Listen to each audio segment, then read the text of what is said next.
भगवान शिव ने बताया दान धर्म करने वालों के साथ में क्या होता है। एक समय की बात है, एक गांव में एक सेठ और सेठानी रहते थे। उस सेठ के घर में किसी चीज़ की कोई कमी नहीं थी, फिर भी वे दोनों पति पत्नी बड़े ही कंजूस स्वभाव के थे। उन्होंने अपने जीवन में कभी भी दान धर्म और पुण्य का काम नहीं किया। उन्होंने कभी भी अपने द्वार पर आए हुए भिक्षुक को भिक्षा तक नहीं दी। उस सेठ के घर में कोई खाने वाला भी नहीं था। कहने का तात्पर्य, उस सेठ के कोई संतान नहीं थी। जिस जगह पर सेठ की हवेली थी उसी के पास में एक बरगद का वृक्ष था और उस बरगद के वृक्ष पर एक चिड़िया रहती थी। चिड़िया ने वहां पर अपना घोंसला बना रखा था। चिड़िया के 2 छोटे छोटे बच्चे थे। चिड़िया रोज गांव में दाना पानी चुगने के लिए जाया करती थी। वह दाना पानी चुगने के बाद वापस अपने घोंसले में आती और अपने बच्चों को दाना खिलाती थी। वह चिड़िया रोज उस सेठ की हवेली पर भी जाती थी, लेकिन चिड़िया को वहां पर खाने के लिए कुछ भी नहीं मिलता था। तो वह चिड़िया आगे गांव में चली जाती थी। चिड़िया अपने मन में सोचती कि पूरे गांव में इसी सेठ की सबसे बड़ी हवेली है, लेकिन ये सेठ कभी किसी को दान नहीं देता है, किसी भिक्षुक को भिक्षा नहीं देता है, कभी कोई धर्म का काम नहीं करता है, कभी किसी मंदिर में सहयोग नहीं करता है और ना ही कभी पक्षियों को दाना डालता है। यह सेठ तो बड़ा ही कंजूस है। फिर एक दिन की बात है, सुबह के समय वह चिड़िया अपने घोंसले से उड़कर उस सेठ की हवेली पर जाकर बैठती है। जब वह चिड़िया सेठ की हवेली पर जाकर बैठती है तो उस समय सेठ और सेठानी आपस में बातें कर रहे थे। सेठानी अपने पति से कह रही थी कि सेठ जी, हमारे पास इतनी धन दौलत है, इतनी सारी संपत्ति है कि पूरे गांव वाले हमें गांव का सेठ कहते हैं। हमारे पास धन की कोई कमी नहीं है, लेकिन इस धन का हम क्या करें? हमारा तो कोई वारिस भी नहीं है, हमारा कोई पुत्र भी नहीं है। इस धन को खाने वाला कौन होगा? तब वह सेठ कहता है, सेठानी, इसमें मेरा क्या दोष है? हमारा नसीब ही ऐसा है। हो सकता है हमारे नसीब में पुत्र प्राप्ति का योग ही नहीं है। उसके बाद सेठ अपनी पत्नी से कहता है कि सेठानी, जब तक हम जिएंगे तब तक हम इस धन को खाएंगे और जब हम मर जाएंगे तो जिसके भाग्य में होगा वो खाएगा। वह दोनों पति पत्नी इसी तरह की बातें करते हैं और वह चिड़िया उनकी बातें गौर से सुनने लगती है। सेठ और सेठानी की पूरी बातें सुनने के बाद वह चिड़िया उड़कर आगे चली जाती है और दाना पानी चुगने के बाद उड़कर वापस अपने घोंसले में चली जाती है। अब वह चिड़िया रोज सेठ की हवेली पर जाने लगी और उनकी सारी बातें सुनने लगी। सेठ की जो पत्नी थी सेठानी, वह बड़े ही अच्छे स्वभाव की थी। उसके दिल में दया और धर्म भी था। जब सेठानी रोज उस चिड़िया को देखती है तो धीरे धीरे उस चिड़िया से सेठानी को लगाव हो जाता है। फिर वह सेठानी सेठ से छुप छुप कर चिड़िया को दाना डालने लगी और वह चिड़िया दाना चुगती। ऐसे ही कुछ समय बीत जाता है। फिर एक दिन चिड़िया अपने मन में सोचती है कि ये सेठानी तो बहुत ही अच्छी है, ये मुझे रोज दाना भी खिलाती है, लेकिन उसके घर में कोई पुत्र नहीं है। तब वह चिड़िया अपने मन में सोचने लगती है कि ऐसा क्या किया जाए कि इस सेठानी के घर में पुत्र का जन्म हो जाए। चिड़िया अपने मन में सोचती है कि एक औरत जब तक माँ नहीं बनती है उसका औरत होना ही बेकार है। चिड़िया सोचती है कि औरत का दुख औरत ही समझ सकती है। औरत का जीवन ही तब सफल होता है जब वह माँ बनती है। औरत को सबसे ज़्यादा सुख तब मिलता है जब वह माँ बनती है। ये सोचकर वह चिड़िया बड़ी दुखी हो जाती है और कहती है कि बहुत सीधी साधी सेठानी है और मुझे रोज़ दाना भी खिलाती है। ऐसा मैं क्या करूँ कि इनके घर में पुत्र की प्राप्ति हो जाए। एक दिन चिड़िया के मन में आता है कि क्यों ना मैं देवों के देव महादेव के पास पहुंचकर उस सेठ और सेठानी की अर्जी लगाऊं।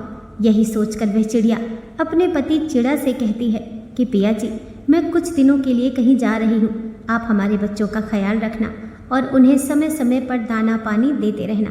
इतना कहने के बाद वह चिड़िया अपने घोंसले से उड़ान भरती है और भूखी प्यासी उड़ती हुई वह चिड़िया अंत में कैलाश पर्वत पर पहुंच जाती है, जहाँ पर देवों के देव महादेव और माता पार्वती विराजमान थे।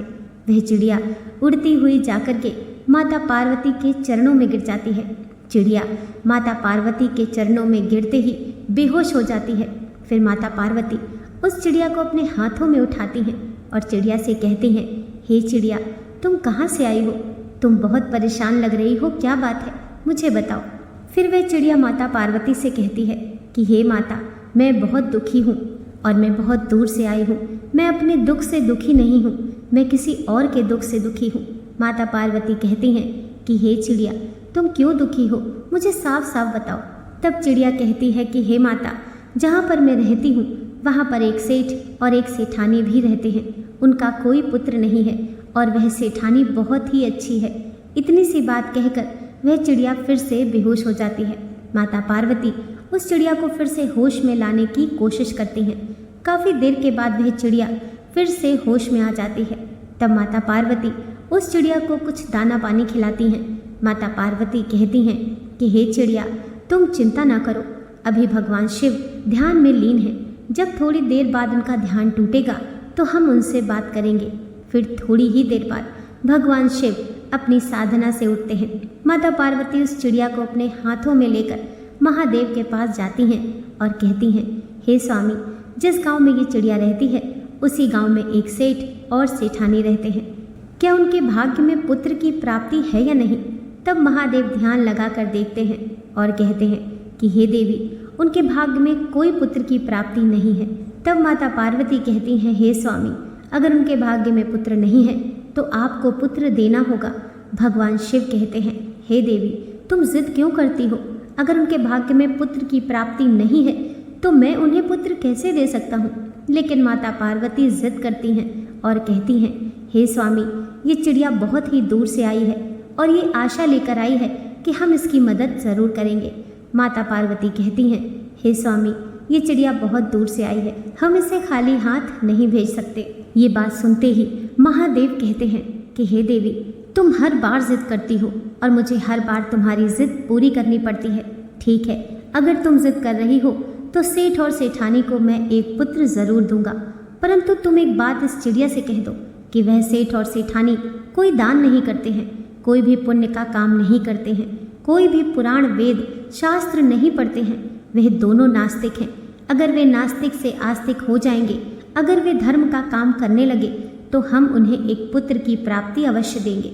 उनको मंदिर भी जाना होगा, भिक्षुक को खाना भी देना होगा, दान और धर्म भी करना होगा, ईश्वर का भजन भी करना होगा, तभी उन्हें पुत्र की प्राप्ति होगी। तब वह चिड़िया कहती है कि हे भोलेनाथ, मैं अपनी तरफ से पूरी कोशिश करूंगी कि वह सेठ और सेठानी मंदिर भी जाएं, पूजा पाठ भी करें और दान दक्षिणा भी दें। उसके बाद भगवान शिव कहते हैं, तथास्तु। उसके बाद में चिड़िया भगवान शिव और माता पार्वती को प्रणाम करती है और वहाँ से चल देती है। चिड़िया उड़ते उड़ते अपने घोंसले में आ जाती है और उसके 9 महीने के बाद सेठानी को एक सुंदर पुत्र की प्राप्ति होती है। वह सेठ और सेठानी पुत्र को पाकर बहुत खुश होते हैं और वह चिड़िया भी फूली नहीं समा रही थी। वह चिड़िया बहुत खुश थी कि उसकी मेहनत सफल हो गई है। चिड़िया भी ये जानकर बहुत खुश होती है। फिर वह चिड़िया सोचती है कि वह सेठ इस गांव का सबसे धनी सेठ है और वह अपने बेटे को अच्छा अच्छा खाना खिलाएगा तो खाने के कुछ टुकड़े तो नीचे भी गिरेंगे और वो हमें भी खाने को मिलेगा। ये सोचकर वह चिड़िया बहुत खुश होती है। धीरे धीरे वह सेठ का लड़का बड़ा होने लगता है। फिर एक शिवरात्रि निकल गई, दूसरी शिवरात्रि भी निकल गई, तीसरी शिवरात्रि भी निकल गई, चौथी शिवरात्रि भी निकल गई और जब 5वीं शिवरात्रि आने वाली थी तो वह चिड़िया बहुत चिंतित हो जाती है और बहुत दुखी भी हो जाती है। वह चिड़िया सोचती है कि ये सेठ का बेटा 5 साल का हो चुका है, लेकिन ये सेठ और सेठानी ना कभी मंदिर जाते हैं, ना पूजा पाठ करते हैं और ना किसी गरीब को खाना खिलाते हैं। अब वह चिड़िया सोचती है, अगर ये सेठ और सेठानी दान धर्म नहीं करते हैं, पूजा पाठ नहीं करते हैं, किसी भूखे को खाना नहीं खिलाते हैं, तो इनका पुत्र अपाहिज होगा और बहुत ही जल्द खत्म हो जाएगा। यही सोचकर वह चिड़िया बहुत ज़्यादा चिंतित होती है और दुखी भी हो जाती है। अब चिड़िया सोचने लगती है कि मैं सेठ और सेठानी को कहूँ तो कैसे कहूँ, ये मेरी भाषा को भी नहीं समझते हैं, ये मेरे इशारों को भी नहीं समझ पाएंगे, अब मैं क्या करूँ। यही सोचकर वह चिड़िया बहुत ज़्यादा दुखी हो जाती है। तब तक उस चिड़िया के बच्चे भी बड़े हो चुके थे। वह चिड़िया अपने बच्चों से कहती है कि बच्चों, तुम अपना ख्याल रखना, मैं कुछ दिनों के लिए कहीं बाहर जाकर आ रही हूँ। वह चिड़िया फिर से अपने घोंसले से उड़ान भरती है और सीधे कैलाश पर्वत पर पहुँचती है। कैलाश पर्वत पर जाकर माता पार्वती के चरणों में गिर जाती है। माता पार्वती उस चिड़िया को अपने हाथों में उठाकर कहती हैं, हे चिड़िया, अब तुम्हें क्या परेशानी है? तुमने जो कहा था वो तो हो चुका है। सेठ और सेठानी को पुत्र की प्राप्ति हो चुकी है, अब तुम यहाँ क्यों आई हो? तब वह चिड़िया माता पार्वती से कहती है कि माता, सेठ और सेठानी को पुत्र की प्राप्ति तो हो चुकी है, लेकिन उनसे दान दक्षिणा कराने में मैं असफल रही। उनको मैं धर्म के मार्ग पर नहीं ला सकी। वे दोनों पति पत्नी आज भी वही काम करते हैं जो कि पहले करते थे। वे दोनों पति पत्नी जैसे पहले थे वैसे के वैसे ही हैं। तब भगवान शिव कहते हैं, हे चिड़िया, तब उनका पुत्र अपाहिज होगा। फिर वह चिड़िया माता पार्वती के चरणों में गिर जाती है और कहने लगती है, हे माता, ऐसा नहीं होना चाहिए। चिड़िया इस बात को अच्छी तरह से जानती थी कि अगर माता पिता से कुछ मांगना हो तो माता के चरणों में गिर जाओ। यदि माता को राजी कर लेते हैं तो पिता तो अपने आप ही मान जाते हैं। यही सोचकर चिड़िया माता पार्वती के चरणों में गिर जाती है और अपने सर को पीटने लगती है।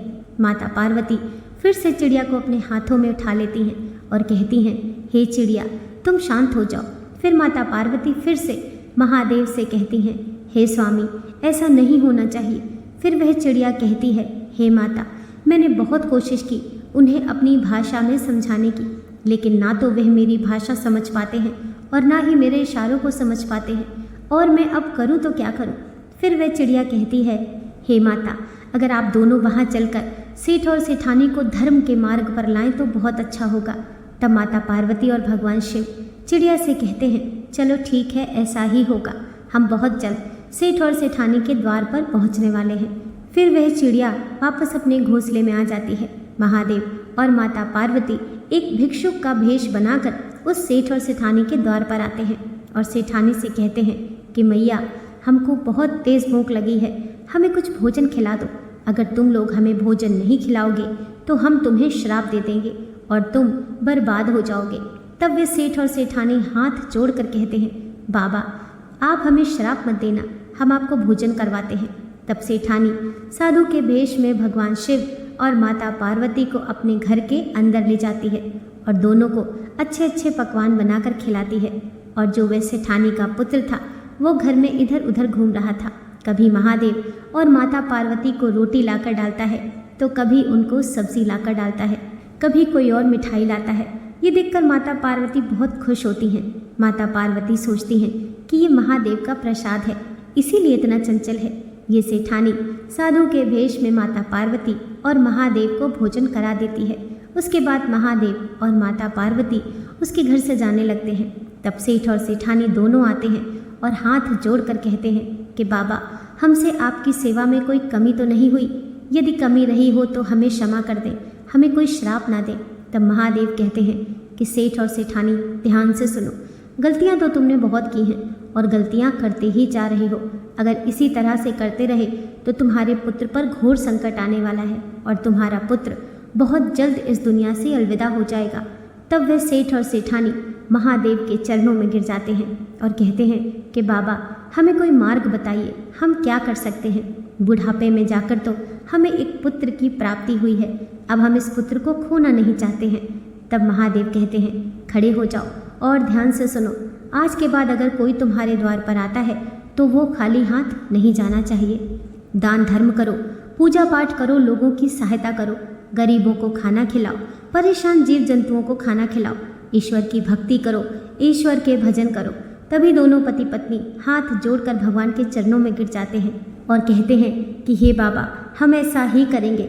और महादेव सेठ और सेठानी से कहते हैं कि जो पुत्र आज तुम्हारे घर में खेल रहा है, ये तुम्हारी मेहनत से नहीं है, ये तो तुम्हारे नसीब में था ही नहीं। ये तो एक चिड़िया की मेहनत है जो तुम्हारे यहाँ से उड़कर कैलाश पर्वत पर पहुंची और भगवान शिव और माता पार्वती से विनती करके इस पुत्र को तुम्हारे लिए मांगा है। ये तो उस चिड़िया की भक्ति का फल है जो आज तुम्हारे घर में खेल रहा है। तब वे सेठ और सेठानी कहते हैं कि बाबा, वो चिड़िया कौन सी है? तभी वह चिड़िया वहाँ पर आ जाती है और महादेव और माता पार्वती को प्रणाम करती है। वो दिन शिवरात्रि का था जिस दिन महादेव और माता पार्वती सेठ और सेठानी के घर आए थे। सेठ और सेठानी के घर महादेव और माता पार्वती अपना असली रूप धारण करते हैं और सेठ और सेठानी को अपना दर्शन देते हैं। उस चिड़िया का महाशिवरात्रि सफल हुआ। बड़े ही धूमधाम से वह सेठ और सेठानी अपनी शिवरात्रि मनाते हैं। उनकी शिवरात्रि सफल हो जाती है। दोस्तों, आशा करती हूँ आज की कथा आपको ज़रूर पसंद आई होगी। वीडियो पसंद आई हो तो लाइक कीजिए, चैनल को सब्सक्राइब कीजिए। मिलते हैं नेक्स्ट वीडियो के साथ।